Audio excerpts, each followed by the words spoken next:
Happy Monday, Tucson. We have a lot to get to today on this episode of Locked On Wildcats. We're going to talk about the offensive explosion that occurred against the University of Colorado, what it means and what it means for Arizona going forward. But let's get started here on Locked On Wildcats. You are Locked On Wildcats, your daily podcast on the Arizona Wildcats, part of the Locked On Podcast Network, your team every day.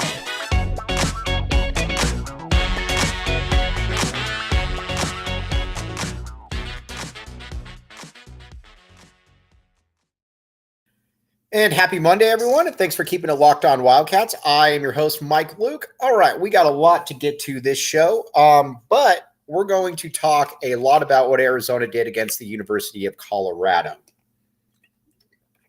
Now, granted, as everybody knows, Colorado is maybe the worst team in Power 5 football, not disputing that in the least. But I think what people also need to understand, though, is this Colorado team, if they played Arizona last year, they would have probably won that game. Probably would have won that game convincingly.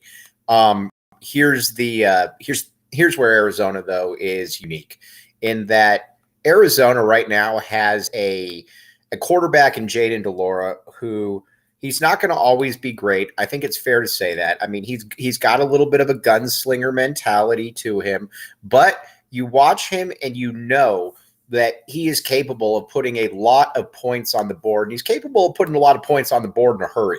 He's got a big-time arm. He can move around. He can navigate the pocket, and on top of that, he also has the ability to be able to run the ball, and he's shown that since Mississippi State. Now, I put this out on Twitter, and I think I'm right. I put this out on Twitter that I think he's the best quarterback here since Matt Scott. Matt Scott was Matt Scott was probably one of the 3 or 4 best quarterbacks in school history. So that obviously is a compliment. That is obviously a good thing. But there's no but, there's an and. But Jayden de Laura, though, I believe is the best quarterback here in probably about 10 years. That's what we're talking about right now. And I think he's going to continue to get better. I don't see him being here all 3 years. Again, could be wrong, but I don't see him being here all 3 years. I think he's probably here this year and next year, and then he probably goes. But what's also very, very enticing about him, though, is that he has a receiving core, which we're going to talk about, that I think pretty much takes a back seat to essentially nobody in maybe even in college football. I can't believe I just said that, because I don't know that I mean it, but I also don't know that I'm that far off, though, either. And, let's talk about it. Jacob Cowing, who is a primary target, obviously, of Jayden de Laura, is a next level player. He's big time. There's no doubt about it. You watch him and you know immediately that he's one of the best wide receivers that's ever played at Arizona. Quite frankly, he's that good. Now, when I watch him, I do think to myself that how good can he be? Because I think he's probably going to be in the NFL next year. You never want to say anybody's too good for college, but he feels too good for college. And at the end of the day, he's probably going to catch for 1,600 or 1,700 yards and probably reel in a ton of touchdowns. And, and he's not going to grow any taller. Feels probably like he's going to be about a 3rd round pick. Very good player, though, for sure. Then you've got Dorian Singer, who, if Dorian Singer going into the year, I think people had high expectations for him, but I don't know that anybody thought that he would necessarily be doing what he's doing. His numbers and what he's putting up are absolutely incredible. He's gonna go for well over 1,000 yards this year. I don't think there's any doubt about that. And also, he's going to be here another year. And he's kind of the perfect complement because he's able to do a lot of different things out there. He's able to hop in and He can, he can work the middle of the field. He can get deep. He can just basically do a lot of everything, to be honest with you. And then you look at T-Mac, Tederoa McMillan, the highest rated guy to ever sign with the University of Arizona, and he's been absolutely fantastic. Now, if you look at his numbers, he's behind Singer and he's behind Cowing. I get all that, totally understand that, but you watch him and you can tell probably even by next year that he is going to be an absolute menace for opposing teams because he's huge and he's got great hands. He made a catch against Colorado that was one of the best. That's probably been the best catch of the season for Arizona. And I don't know that anybody's going to be topping that. We talked about it before, though, that going into the year that Arizona needed to have a receiving core that was going to be an absolute strength. And not only has this been an absolute strength, this has been a unit that has really, really taken off, to be honest with you. I do wonder, you do wonder, all right, are you going to play any more wide receivers? But at this stage, too, you got three guys that are that good. You play them. And on top of that, Tanner McLaughlin. Talk about a guy who nobody really saw coming, and you got to give a lot of kudos to Jed Fish for being able to find this one, because a guy again from a smaller school who has come in and he's been the best wide receiver here since Gronk. I know it sounds crazy to say that. I totally get that. It sounds weird, but he has been the best wide receiver here since Gronk. And I think he's going to continue to be. Jed Fish talked about how he's very good at working the middle of the field. He's very good at getting, and as he gets more comfortable, he's probably going to get even a little bit more explosive. But, some guys just understand how to get open. He's one of those players that understands how to get open. But the passing game has just been completely overhauled. And I think that right now, this is going to be a team that's going to be able to put points on anybody. Now, I do, now talking about the running game a little bit, Michael Wiley is a guy that I think a lot of people have just kind of slept on, but he's the epitome of solid. He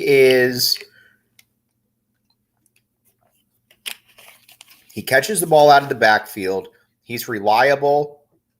He's able to make plays. He doesn't fumble the ball, or he hasn't fumbled the ball at least. And if you're Arizona, I think a lot of people thought that going into the year that maybe you would get a DJ Williams or a Jonah Coleman or anything, somebody like that. And they've certainly been good when they've been in there. But you can tell that Michael Wiley has been a happy medium, I think, being that he's been solid, but he can catch the ball. He's good in pass pro, and he's been able to run the ball. As long as Michael Wiley is here, he's going to have I think a prominent role on the team. I don't know that a lot of people saw that, especially when you recruited the way they did, but sometimes guys just step up. And when guys step up, that's obviously a good thing for the University of Arizona. So Michael Wiley, big kudos. Again, big picture, Jonah Coleman's probably is going to be that guy, but sometimes it takes a little while. And Jonah Coleman right now, I think, has really shown some people what he can do.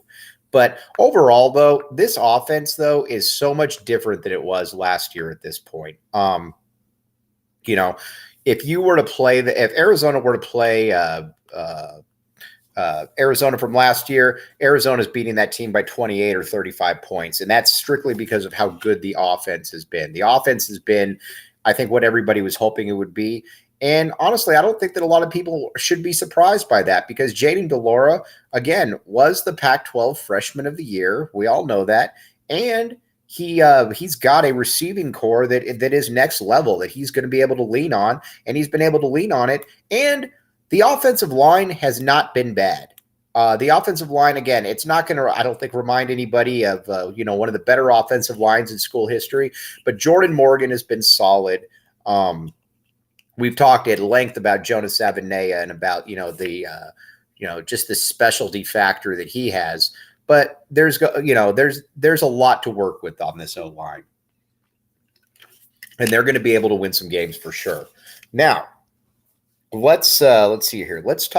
Let's now go to the LinkedIn segment right here. And again, as everybody knows, LinkedIn is the place that you want to be to get all of your stuff. You want to get the applicants you need for free. You can post your jobs for free. LinkedIn.com/LockedOnCollege. People always talk about, oh, where can I find a buddy? Where can I find someone to, get work or whatever? LinkedIn is the spot. Everybody knows that LinkedIn is everybody knows somebody that got a job through LinkedIn. So check it out.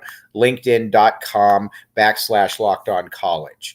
Now, it wasn't all, again, Arizona is far from a perfect team. I still have maintained that if Arizona wins 5 games this year, it absolutely is a successful season.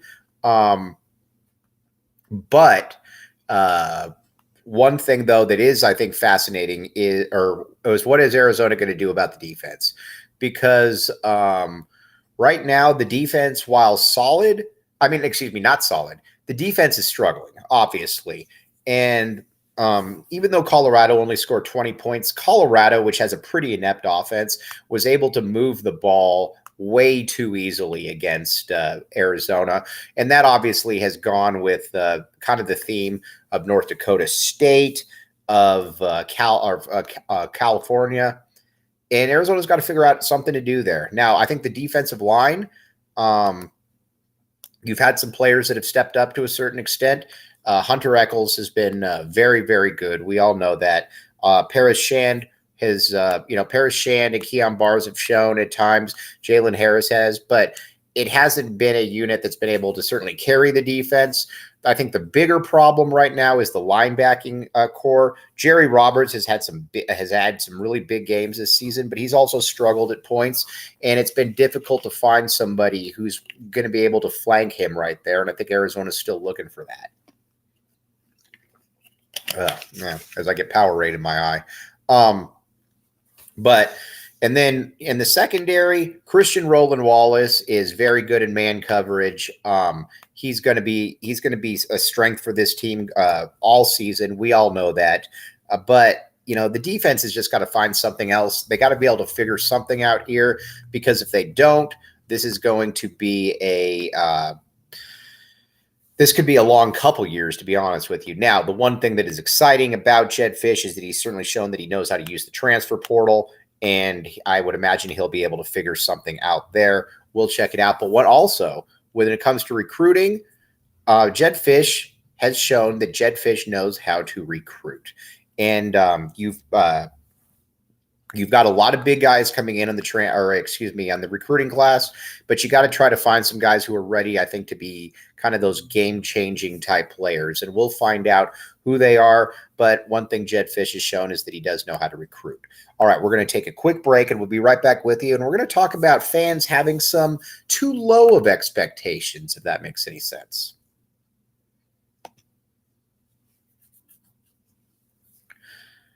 Thanks for keeping it locked on Wildcats. I am your host, Mike Luke. All right, one thing that I don't get about Arizona fans, and it's not just a few fans, but it's not every fan for sure, but it's more than a few fans, where they say, well, we can't win another game until so-and-so. One thing about Arizona is that even when Arizona is really bad, a lot of times Arizona finds a way to win a game that they shouldn't do. And you could say that pretty much about anybody, any team outside of the teams that were just absolutely atrocious, aka the Sumlin, the first year of Fish, and Makovic, that Arizona would always win a game or two they shouldn't win. And You could look at or you can look at a game like Oregon, SC back at, I think, in the late 2000s. But, there's been games like that. And there's going to probably be a game like that this year. Because unlike in previous years, Arizona isn't outmatched physically to the extent that it has been in the past. So there will be opportunities for Arizona to win games strictly based off of their offense. I totally get that Arizona's defense is bad. We totally understand that. But offensively, though, this team is going to be in enough games. They're going to be in good enough situations that they're going to be able to score a ton of points. And when you can score a ton of points, it gives your defense a little bit of a margin for error as well, as we know. The one thing about Arizona is that, as we know, you're going to be able to pass the ball. You're going to be able to score points. And sometimes if you score enough points, it gets to the point where your defense just needs to force a turnover, or there can be an unlucky play from the other team, whatever the case may be. But when you can score points, that puts you in the position. Now, looking at Arizona's schedule, the only game I look at and I say to myself, okay, yeah, that's probably not a game that Arizona's got any chance in. I think that Arizona is going to really struggle against Utah. Utah, to me, is just a squad that is, just kind of on a different level right now, to be honest with you. Kyle Whittingham has been there for well over 20 years now, and they've been able to build the program up, and they've been able to build the program up in the right way. In that you'll have a couple defensive linemen, or you'll start 4 defensive linemen that have all been there 3 years, and they'll go off to play in the NFL, and then you'll have 2 or 3 more. They're going to be there right after that. And that's pretty much been their motto. And I'm curious to see what exactly they do, what exactly they are able to do. But in this game, at least, I do think that Arizona is going to have a really, really difficult time, because I think Utah is just far too physically, I guess, advanced at this point. But But one thing, though, if you do believe that I know what I'm talking about, or even if you don't, check out BetOnline Sportsbook. BetOnline Sportsbook is where it's at. We've been saying this for a long time now, but there's a variety of reasons for why you want to check out BetOnline Sportsbook. First, it's easy. A lot of people get overwhelmed by the entire betting game, and it's hard to do this, it's hard to do that. This is easy. BetOnline Sportsbook made it easier for everyone, so check it out. We're in the heart of college football season right now, the heart of the NFL. Basketball is right around the corner. We're here. We're here, and you know what? Sometimes it's just really fun to be able to just bet on games. That's what's going to be fun about this, I think. So, again, check it out, BetOnline Sportsbook. We'll be right back with you, and we're going to wrap everything up and look ahead to the schedule just a little bit.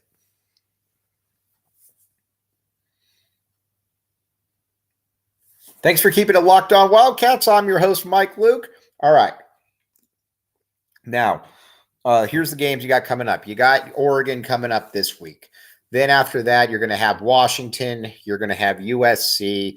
And it's a gauntlet for sure. It's not going to be an easy schedule. You obviously finished the year out with ASU. Arizona, to me, should be able to beat ASU. ASU is a mess. You have a new coach. There's going to be every reason for them to possibly quit. But again, it is a rivalry game. Everybody understands that, so I'm not minimizing that point. But I do believe that Arizona should be able to win that game and snap the streak. So where do you find a win? And this is, I guess, where I'm frustrated with the Arizona fans is, you can't. Washington State is a game that if you play the way you can, you could win. Same with UCLA. I know UCLA just came up with a big win. USC has not looked great this season. There are games here that could possibly be had. Again, my whole thing is I just want to get to 5 wins. And because I think it's incredible, it's much easier to be able to recruit at that point. But people, I think we need to be also realistic here that Arizona can win a game or 2 here. So don't go into this thinking that, woe is me. Arizona's got a chance. Okay. As you all know, and we're going to keep reminding you, we are in the heart of Locked On season, so we're coming at you every single day. We're going to talk some Arizona basketball tomorrow and a little bit of looking forward to Arizona football as well. But as always, thanks so much. We will be back with you tomorrow. You have been listening to the Locked On Wildcats